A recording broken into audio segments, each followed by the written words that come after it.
Sénateurs et chers collègues, vous venez de suivre la lecture de la correspondance de Son Excellence Monsieur le Président de la République.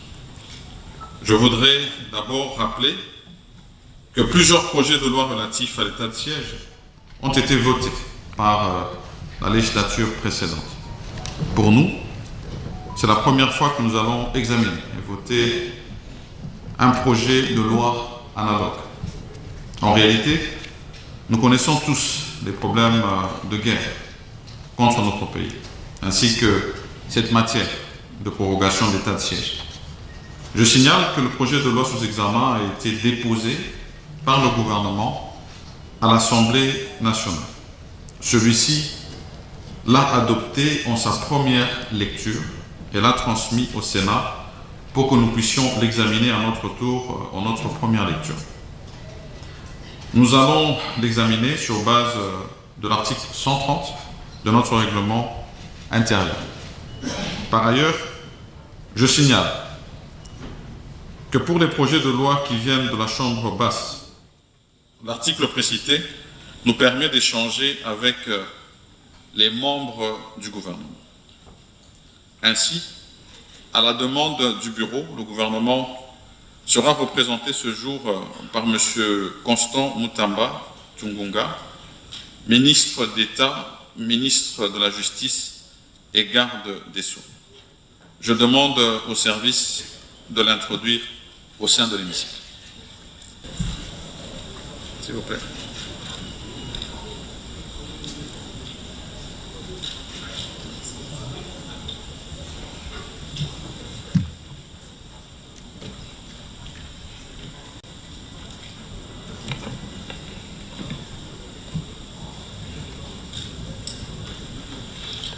Honorable Président du Sénat, honorable membre du bureau du Sénat, honorable sénateur, c'est un honneur pour moi de me présenter devant votre chambre des sages pour présenter, en vue de son adoption, le projet de loi portant prorogation de l'état de siège sur une partie du territoire national de la République démocratique du Congo, tel qu'adopté par le Conseil des ministres au cours de sa réunion du 12 septembre 2024. En effet, depuis plus de 2 décennies, la partie est de la République démocratique du Congo, terre de nos ancêtres, est victime de la part du Rwanda, ainsi que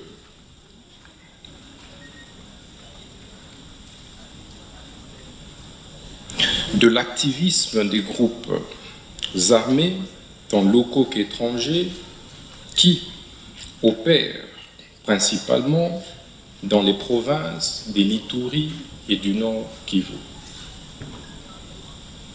Dans la perspective d'éradiquer ces forces du mal et de restaurer ainsi la paix dans cette partie du pays, Son Excellence Monsieur le Président de la République, chef de l'État et magistrat suprême, a par ordonnance numéro 21/015 du 3 mai 2021 proclamé l'état de siège dans les 2 provinces précitées.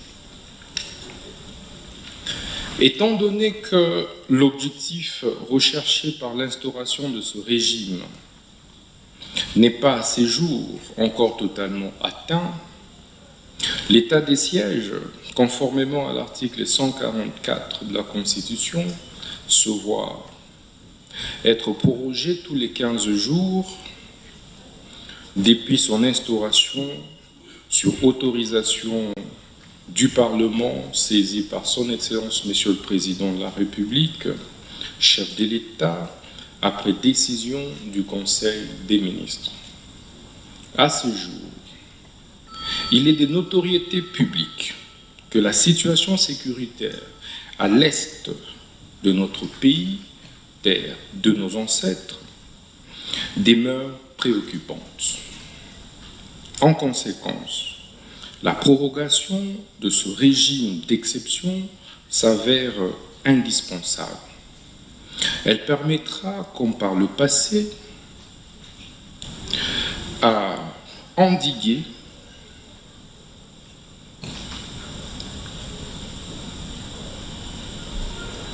et à encourager nos forces de défense et de sécurité de continuer à faire face aux multiples tentatives d'incursion et attaques multiples de la coalition terroriste M23 RDF et d'autres forces négatives. Le projet de loi que je soumets en ce moment à votre Chambre des sages comporte donc 3 articles. Le premier est consacré à l'autorisation de prorogation de l'état de siège pour une période de 15 jours qui prend cours le 24 septembre 2024. Le deuxième article se rapporte à l'abrogation des dispositions antérieures contraires, tandis que le troisième et dernier est relatif à l'entrée en vigueur de la loi. Telle est l'économie du présent projet de loi. Honorable Président du Sénat, honorable sénateur, honorable membre du bureau, je vous remercie.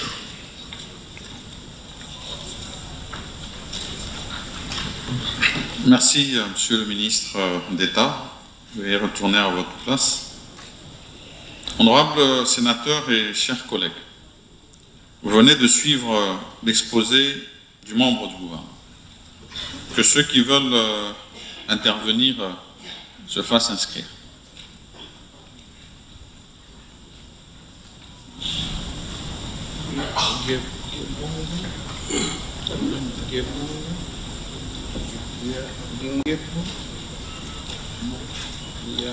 Ouais, je vois l'honorable Mouisha, l'honorable Vunabandi, l'honorable Mpanda, l'honorable Gebanga, l'honorable Lingepo, l'honorable Aguito, l'honorable Raymond, l'honorable Batumoko,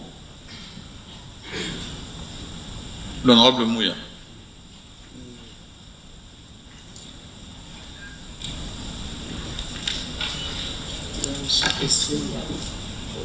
Et Simba, l'honorable Simba. Nous considérons que la liste est clôturée à ce stade.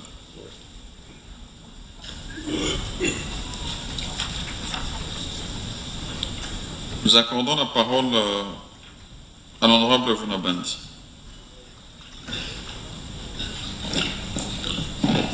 Honorable Président, je voudrais vous remercier pour la parole. Je voudrais ici, Honorable Président, soulever la problématique de la prorogation de l'état de siège.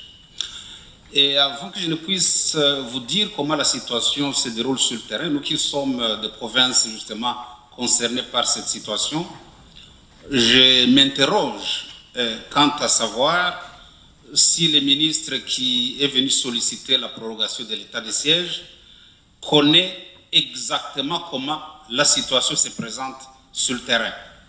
A-t-il, je voudrais parler du ministre, a-t-il une idée sur la manière dont l'état de siège en vigueur depuis plus de 2 ans fonctionne et ce que cet état de siège a donné comme résultat? Pour ma part, je pense que lorsqu'on parle d'état de siège, honorable président, il s'agit d'un régime d'exception qui permet aux autorités militaires d'imposer l'ordre et de mener des opérations militaires dans les meilleures conditions pour apporter la paix et la sécurité aux citoyens. Or, aujourd'hui, qu'est-ce qu'on constate? En tout cas, pour le cas du Nord Kivu, tout comme d'ailleurs pour celui de l'Ituri, la population ne jouit ni de paix ni de sécurité. C'est une population qui n'a pas d'inquiétude, qui vit encore les affres de la guerre, mais surtout qui vit, comme vous le savez, des déplacements massifs, mais aussi, et plus grave, une population qui est confrontée aux tracasseries de toutes sortes, provenant des hommes en armes, incontrôlés, dans une zone pourtant administrée par des autorités militaires. Donc, on ne peut pas comprendre que ces autorités militaires qui nous administrent, qui nous gouvernent, soient incapables de poser un minimum de paix et un minimum de sécurité, même dans les zones qui ne sont pas sous contrôle de l'ennemi. On constate également une dérive de quelques officiers généraux qui sont devenus, je me permets d'utiliser le terme affairistes, qui imposent des barrières et des perceptions illégales à l'endroit des citoyens. On constate également des autorités militaires qui sont de plus en plus dans l'administration et dans les affaires plutôt que dans les opérations militaires. On constate, en tout cas au Nord Kivu, divers problèmes de coordination entre l'armée et les patriotes résistants, ceux-là qu'on appelle Wazalendo, ces derniers étant en réalité les seuls qui sont visibles sur le terrain pour résister à l'ennemi, alors que nous, l'impression que nous avons, c'est que les militaires sont plutôt dans un rôle passif en train de subir les assauts de l'ennemi. Mais par ailleurs, lorsque, à la faveur de l'état de siège, on maintient les députés provinciaux en congé, cela ne facilite pas du tout les choses, car parce que les autorités de l'état de siège se livrent à toutes sortes de dérives de gestion dès lors qu'ils ne sont pas du tout contrôlés. Bref, une situation qui ne plaide pas du tout, ou qui plaide plutôt contre l'état de siège, et un état de siège qui, du point de vue de l'opinion générale, a montré ses limites. Et donc la question est de savoir jusqu'à quand va-t-on continuer à proroger un état de siège qui a quasiment échoué. Pour toutes ces raisons, honorable président, je plaide pour la mise en place d'un cadre d'évaluation. Il faut évaluer l'état de siège. On l'a déjà fait par le passé. Je crois qu'il faut le faire pour une énième fois, parce qu'il faut tirer les choses au clair. Il faut juger de l'opportunité ou non de poursuivre avec l'état de siège au Nord Kivu et dans l'Ituri. Et donc, si cette prolongation, la énième prolongation a lieu, il faut la placer dans cette perspective d'une évaluation que nous voulons la plus proche, dans les meilleurs délais en tout cas, pour tirer au clair cette situation et pouvoir décider de l'avenir de ces deux provinces. Merci, honorable président. Merci. La parole est à l'honorable Gebanga. Merci, Président, pour la parole. Les collègues Voudaban viennent déjà de donner l'évaluation. Alors, je voudrais juste j'avais une préoccupation. L'Excellence ministre d'État vient de nous donner la date à laquelle il y avait eu lieu la première ordonnance du président. Et aujourd'hui, nous pensons que c'est encore la continuité. La première ordonnance du président, lorsque il y avait l'état de siège, il y avait combien de territoires qui étaient sous occupation? Et aujourd'hui, il y a combien de territoires qui sont sous occupation? C'est là où nous voudrions quand même connaître, je ne sais pas si ça peut être fait partie de l'évaluation, où les ministres peuvent quand même nous donner une petite économie pour que nous puissions comprendre. Merci beaucoup, Monsieur le Président. La parole est à l'honorable Linguepo. Merci de la parole, Monsieur le Président. Je crois qu'une partie de mes interventions ont été prises en charge par l'honorable Vunambati.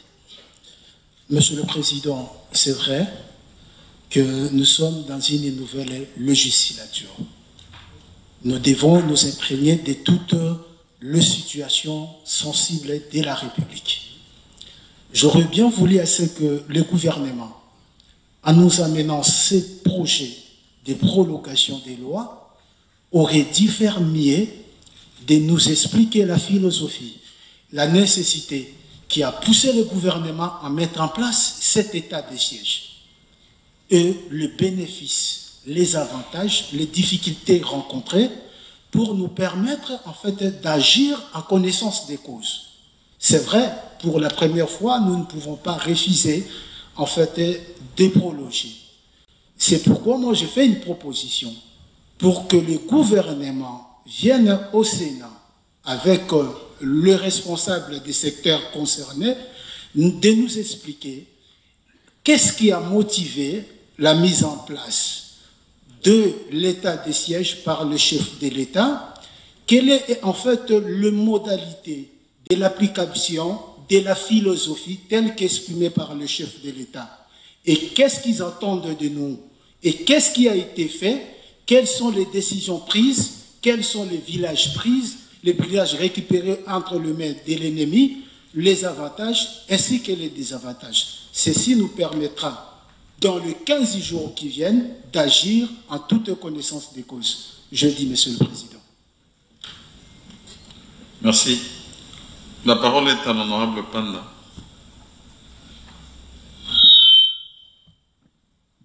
Merci beaucoup, honorable président de la parole. Je voudrais d'abord féliciter le gouvernement à travers le ministre d'État pour la présentation. Mais je crois que les problèmes de la prolongation, c'est un problème tout à fait politique. Je suis d'accord avec les collègues qui ont parlé avant moi, mais il faudrait un cadre bien déterminé pour discuter d'une question si importante, puisque le pays est agressé par les Rwandais avec tout ce qu'il y a comme complicité. Moi, je soutiens la prorogation de l'état de siège et je suis d'accord avec les collègues. Nous allons pouvoir, autour de votre autorité, chercher à réfléchir sur les éléments de fond, parce que la question est purement politique. Au contraire, j'ai un amendement à donner au gouvernement pour soutenir la prorogation. C'est au niveau de l'exposé des motifs. L'exposé des motifs reprend le corps du test. L'article 1er qui proroge renvoie à la constitutionnalité de la saisine du président de la République. La précision de l'alinéa 5 devait aussi se retrouver dans l'exposé des motifs. Donc, je propose de se conformer à la lettre du président qui vous a saisi, qui a saisi le bureau du Parlement, qui renvoie à l'alinéa 5 pour donner la précision, puisque l'article 144 reprend tous les éléments d'ensemble. La précision est sur l'alinéa 5 de l'article 144. Voilà, honorable président, ce que je peux dire. Mais je soutiens la provocation. Merci, honorable. La parole est à l'honorable Moucha.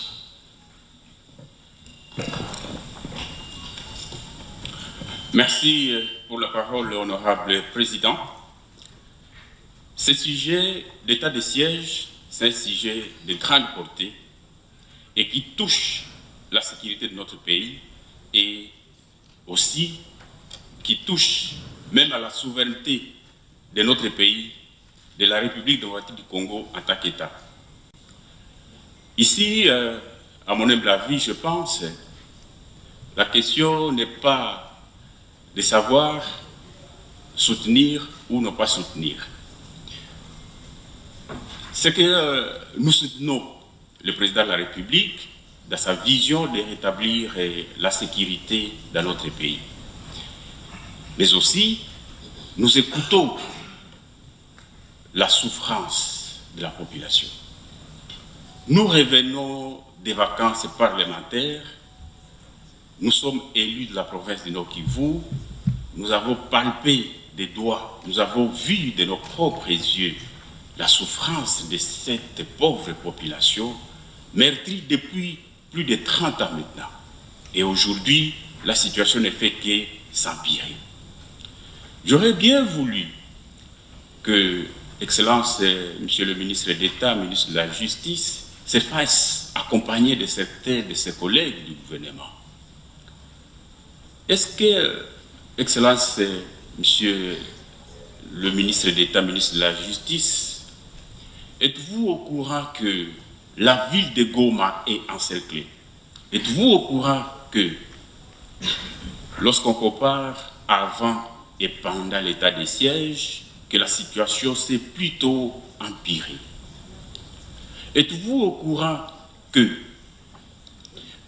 nos propres forces armées, nos propres éléments des forces armées, pas tous, mais certains, se livrent à des pratiques mafieuses? Êtes-vous au courant que l'état de siège a été transformé en, entre guillemets, COP, comme on l'a dit? Êtes-vous au courant qu'il y a un problème de coordination sur le terrain, les opérations, mais aussi la chaîne de commandement de Kinshasa jusque dans la province du Nord Kivu et dans la province de l'Ituri, comme il s'agit de ces deux provinces-là? Certes, nous pouvons autoriser la prorogation de l'état de siège, et c'est ce que nous allons faire, mais après cela, en tant que pays, qu'est-ce que nous allons faire? Jusqu'à quand nous allons proroger? Est-ce que n'est-il pas temps que l'on puisse réfléchir ensemble une transition, de faire une évaluation? Cela a déjà été fait, mais qu'on puisse y revenir tous ensemble et qu'on voie dans quelle mesure nous pouvons quitter cette mesure exceptionnelle et revenir à la vie normale pour apaiser la souffrance de cette population. J'ai dit. Merci, honorable. La parole est à l'honorable Aguito. Merci, Président, pour la parole. J'aurais dit sans objet, vu que les collègues Vunabandi, Lingepo ont parlé de l'évaluation à faire. Il est vrai que la situation humanitaire, sociale, sécuritaire dans ces deux provinces de notre pays pose problème à ce jour. En tant que femme, en tant que mère, quand je vois les images du drame humanitaire ignoré du monde entier qui se passe chez nous, j'ai des larmes aux yeux. Mais c'est en lisant la présentation du ministre d'État qu'il y a quelque chose qui a attiré mon attention. Quand il dit que, étant donné que l'objectif recherché par l'instauration de ce régime n'est pas à ce jour encore totalement atteint, qu'est-ce qui a été fait? C'est pour ça que je plaide effectivement pour une évaluation. Cette évaluation devrait se faire dans cette salle, à huis clos, puisqu'il s'agit des questions sensibles qu'il faut traiter, parler, discuter avec les élus que nous sommes, afin qu'on sache ce qui a été réellement réalisé, ce qui reste à faire pour rétablir totalement la paix dans les deux provinces, l'Ituri et le Nord Kivu.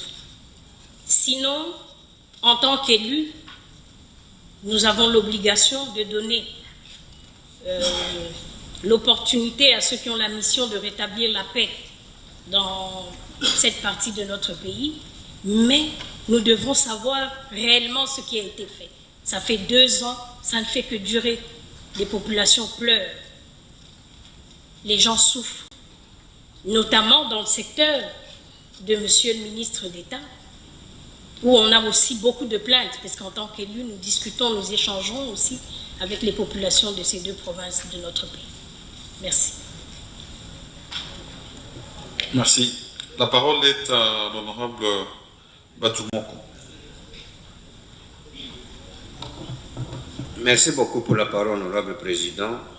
Honorable président, honorable membre du bureau, honorable sénateur, chers collègues.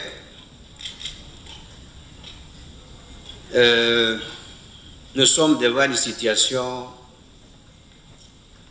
qui est très compliquée. Je félicite le ministre qui est venu présenter le projet.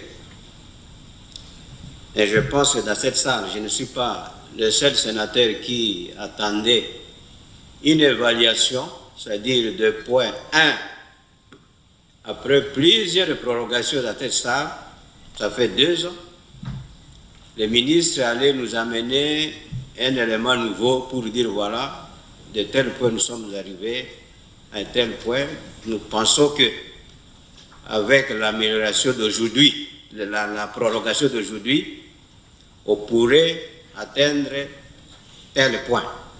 Malheureusement, je n'ai pas vu ça. Honorable Président, la situation devient de plus en plus compliquée.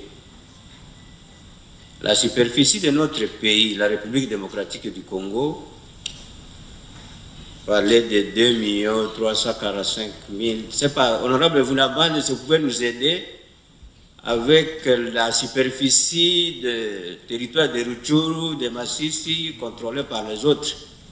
Est-ce que nous sommes encore au Congo RDC? Non. Et cet état de choses qui va évoluer, je suis voisin de l'Ituri, je suis de Haut-Ouélé. Elle a lu le traitement des dossiers que nous avons, là où on n'évalue pas qu'est-ce qu'on a fait l'année passée, qu'est-ce qu'on a obtenu après, je ne sais pas ceci ou cela. Je pense que nous, les Haut-Ouélé aussi, nous commençons déjà à sentir quelque chose qui pourra nous arriver. Si l'allure ne change pas, on n'évalue pas ce qu'on a gagné jusque-là. Nous pensons que, monsieur le ministre, nous, avec vous, peut-être ensemble, nous serons responsables demain.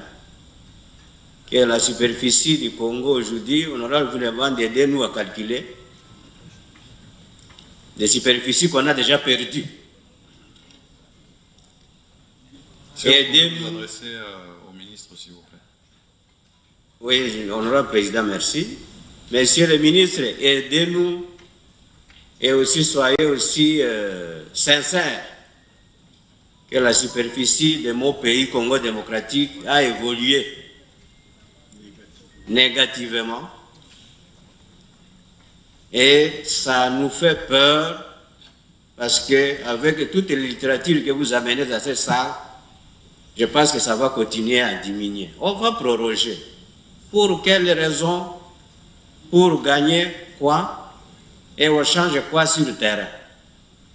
Les gens déplorent chaque jour, même moi, mon territoire de Ouachada et Haut-Ouélé, c'est plein de gens qui sont en train de quitter leur Kivu, aussi du Kivu.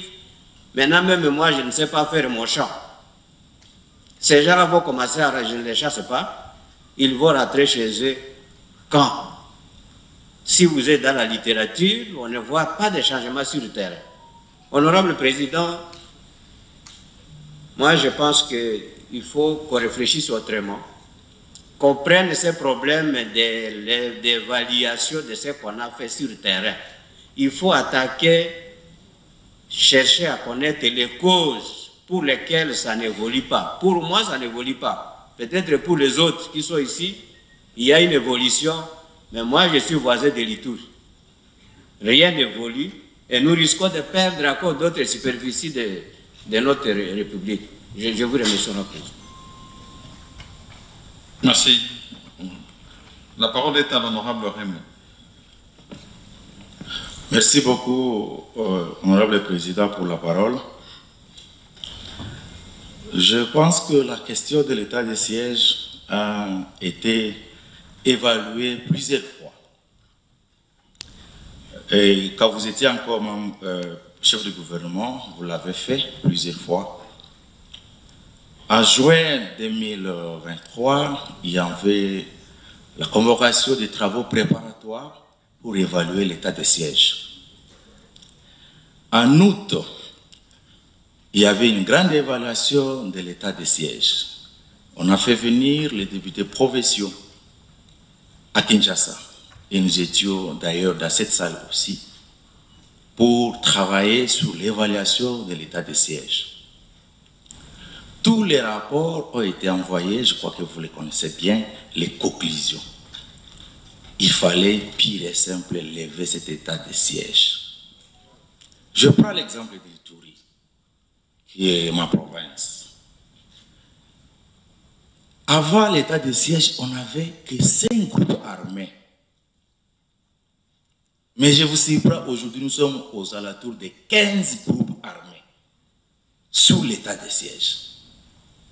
Je ne sais pas s'il faut encore préparer quel type d'évaluation pour enfin qu'on dise que l'état de siège n'a pas marché. Moi, je pense clairement qu'il faut lever l'état de siège. S'il faut utiliser quelle formule, mais j'estime que l'état de siège a montré ses limites suffisamment. Et je dois être clair, je ne peux pas voter pour la prorogation de l'état de siège. Je vous remercie, Président. Merci. La parole est à l'honorable Mouya. Honorable Président, honorables membres du bureau, honorables sénateurs et chers collègues. Il est généralement dit que à des situations exceptionnelles, mesures exceptionnelles. Honorable Président, nous devons rappeler ici que les raisons qui avaient poussé le président de la République, chef de l'État, à solliciter l'état de siège demeurent. Et aujourd'hui, il s'y est de signaler tout de même qu'il y a ce qu'on déplore sur terrain. Et ce qu'on déplore sur terrain n'a pas pour cause l'état de siège, mais c'est plutôt le comportement de certains animateurs. Comme cela est une réalité, moi je peux solliciter que pour ceux qui dérapent ou qui violent la loi, le ministre d'État, ministre de la Justice qui est ici présent, peut donner injonction. Sinon, ce n'est pas au procureur général, mais plutôt à l'auditeur, de pouvoir mettre en mouvement une action pénale contre ceux qui violent la loi. Mais en ce qui concerne la question qui est sous traitement, je crois bien que nous pouvons voter pour la prorogation de l'état de siège et j'ai fait mienne plutôt les interventions des collègues qui veulent bien qu'on puisse faire un état des lieux, qu'on puisse analyser ce qui a été fait, ce qui n'est pas fait, le pourquoi, et en ce moment-là, on peut décider pour le reste. Mais pour le moment, je crois que les collègues, ensemble, nous pouvons voter pour cette prolongation sollicitée. Je vous remercie. Merci, honorable. La parole est à l'honorable Essimba, dernier intervenant. Merci de la parole accordée, Monsieur le Président. Honorable Président, chers membres du bureau et chers collègues, j'allais dire sans objet, mais je suis parti de la constatation selon laquelle cette histoire de l'agression rwandaise ne date pas d'aujourd'hui. C'est depuis plus de 3 décennies que notre pays est menacé par Kagame et ses collabos. Je crois qu'on a beaucoup tergiversé autour de la question. Je voudrais faire 2 propositions à l'Assemblée plénière. La première, c'est que parce que c'est le chef de l'État qui est le garant du bon fonctionnement de notre institution, de notre pays, et le garant de la paix et de la tranquillité, c'est lui qui est la personne la mieux indiquée pour connaître la situation sur le terrain. Je voudrais qu'on fasse d'une pierre 2 coups. Quand le ministre d'État et le ministre de la Justice est arrivé aux commandes, il a donné l'impression que c'était un technicien du gouvernement. Je voudrais que, parce que c'est le chef qui nous demande de proroger, n'est-ce pas, cet état de siège, que l'Assemblée plénière puisse accepter la sollicitation du président de la République. Mais entre-temps, je fais 2 propositions au ministre d'État qui peut réitérer ça à son tour au président de la République, lui en tant que technicien. La première des propositions, je vais demander aux collègues que nous puissions rompre nos relations diplomatiques avec le Rwanda. Deuxième proposition, l'État ne pleurniche pas. Nous avons tous les moyens légaux, même extra-légaux, pour faire la guerre contre le Rwanda. Un petit pays qui a menacé le Congo pendant plus de 3 décennies, et nous continuons. Ici, nous donnant l'impression de pleurnicher, alors que nous devons agir. Trop, c'est trop. Excusez-moi, chers collègues, peut-être le temps que j'ai pris, mais je demande à ce que le ministre, qui est considéré, qui est censé être technicien du gouvernement, que nous puissions franchement rompre les relations avec le Rwanda, et s'il faut faire la guerre contre le Rwanda, nous sommes prêts à prendre les armes. Je vous dis. Merci, honorable. Le collègue Essimba, étant le dernier orateur, je redonne la parole au ministre d'État, ministre de la Justice, pour réagir aux préoccupations exprimées par les sénateurs.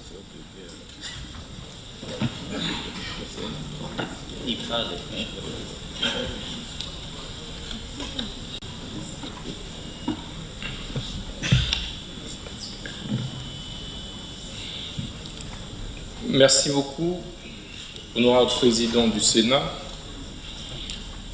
Merci encore à tous les honorables sénateurs pour des pertinentes questions, mais aussi observations et enrichissements. Je voudrais me permettre de rappeler que conformément à l'article 144 de notre Constitution, dès lors que le gouvernement de la République a saisi le Parlement, le texte sur lequel nous travaillons, que nous examinons ce jour, cesse de nous appartenir. C'est donc votre texte. Vous pouvez donc en faire, en tant qu'autorité législative, tous les amendements possibles. Cependant, au nom du devoir patriotique, je voudrais tout simplement rassurer aux honorables sénateurs de notre République qu'aucune portion de notre République ne sera cédée ni concédée à un quelconque voisin que ce soit. Et qu'à ces jours, loin s'en faut, aucune portion de notre République n'a été cédée. Nos frontières, telles que héritées des pères de notre indépendance, sont intangibles. Il s'agit donc effectivement du territoire de Rutshuru, de Massissi et bien d'autres territoires. L'occupation barbare dont la République, terre de nos ancêtres, est aujourd'hui victime sur la base de la complicité dangereuse des ennemis de la République, ne fait pas pour autant de la République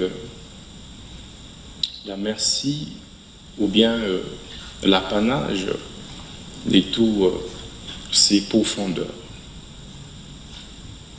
Soyez donc rassurés qu'aucun centimètre de la République n'a été cédé.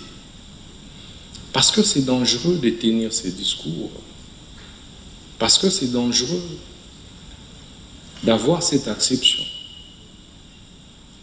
mais parce qu'en même temps, nous en serons responsables demain. Les forces de défense et de sécurité, sous le commandement du commandant suprême, les FARDC, j'ai cité son Excellence Monsieur le Président de la République, chef de l'État, consentent des efforts considérables pour pouvoir mater l'ennemi qui est connu, de mater et mettre hors d'état de nuire toutes les forces négatives qui sont manipulés par des forces extérieures. Et à cet effet, nous avons amorcé pour une première fois dans notre histoire politique et judiciaire un procès clair contre M. Corneille Nangaa, les criminels et terroristes, ainsi que tous ses affidés. C'est une première, au-delà des efforts des guerres qui sont déployés sur le terrain. Et d'autres instructions se poursuivent pour pouvoir dissuader tous les Congolaises et Congolais qui s'évertuent à trahir la République au profit des États étrangers, pour continuer à piller nos ressources, à violer nos femmes, à tuer nos enfants, nos jeunes, nos pères et nos mères. Je voudrais donc que nous puissions être rassurés que Rutshuru fait bel et bien partie du territoire national de la République démocratique du Congo. J'ai noté avec pertinence les propositions que vous avez formulées en tant que ministre d'État, ministre de la Justice et garde des Sceaux, sur instruction de la haute hiérarchie.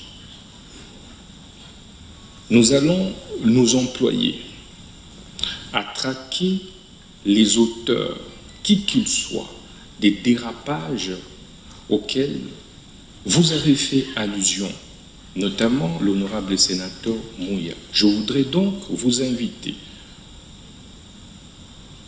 au sortir de cette plénière, que vous puissiez me saisir officiellement, par dénonciation ou autre acte, pour que je donne immédiatement injonction à l'auditeur général des FARDC afin d'appréhender, je dis bien, quelque auteur que ce soit d'un quelconque dérapage que ce soit dans les provinces où il y a état de siège. Ça veut dire la province du Nord Kivu, la province de l'Ituri.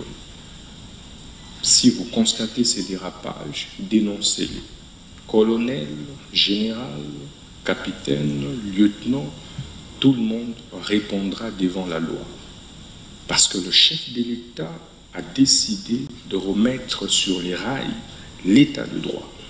L'État de droit postule la lutte contre l'impunité. Et donc, nous travaillons sur la base des impunités zéro. Honorable Président du Sénat, honorable membre du bureau du Sénat, honorable sénateur, je dis et je vous remercie.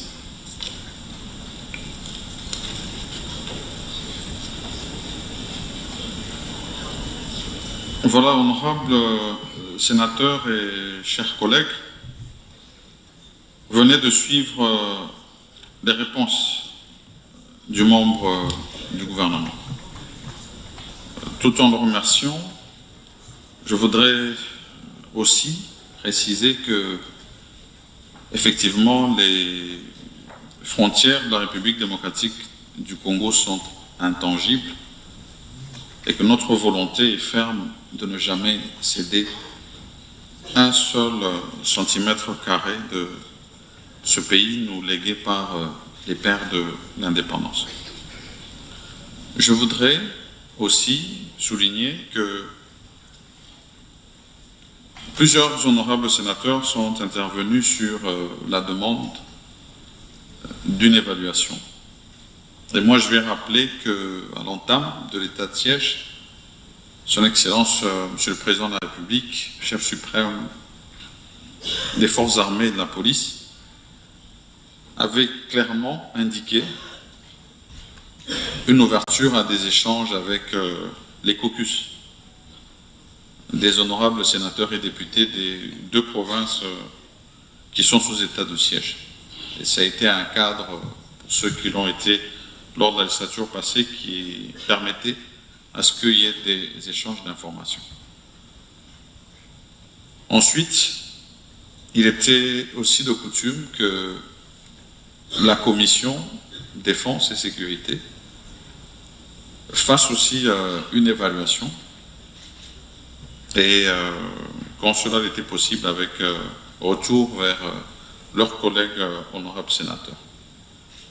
Et donc, nous allons d'abord nous assurer, étant donné que nous sommes dans la procédure de la mise en place de nos commissions, de faire diligence à cette procédure-là, et puis de revenir sur les cadres d'évaluation sur lesquels nous avons une collaboration avec la Chambre basse. Et donc, contact sera pris aussi avec l'honorable président de l'Assemblée nationale à ce sujet. Mais à ce stade, après avoir remercié Monsieur le ministre d'État, ministre de la Justice et garde des Sceaux, nous allons le prier de bien vouloir prendre congé de notre institution et nous permettre de poursuivre nos travaux. Merci, Monsieur le ministre.